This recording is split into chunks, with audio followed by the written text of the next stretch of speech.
საქართველოს დამოუკიდებლობის 25 წლისთან დაკავშირებით თავდაცვის სამინისტრომ სამხედრო მარშის შექმნაზე კონკურსი გამოაცხადა. კონკურსი 2 ეტაპად ჩატარდება და მასში მონაწილეობა ნებისმიერ კომპოზიტორს შეეძლება. საუკეთესო მარშის შექმნელებს სპეციალური ჟიური გამოავლენს. გამარჯვებული მარში დამოუკიდებლობის დღეს 26 მაისს პირველად შესრულდება.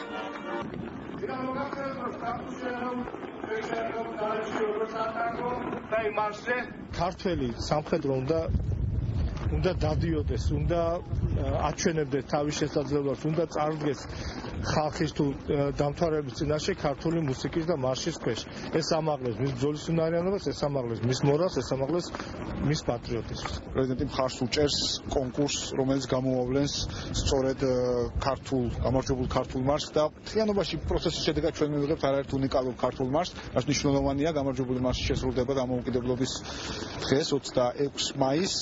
ძალიან მიხარია, რომ ბევრი მუსიკოსი და კომპოზიტორი ესწრება დღევანდელ ღონისძიებას, რომლებმაც თავის წვლილი უკვე შეიტანეს საქართველოში, საქართველოს მუსიკის განვითარებაში და დარწმუნებული ვარ, რომ თითოეული მათგანი ძალიან აქტიურად ჩაერთვება ამ პროცესში. არსებობს კიდე შექმნილი თითქოს ჩამოსახლელი მარშები, რომლებიც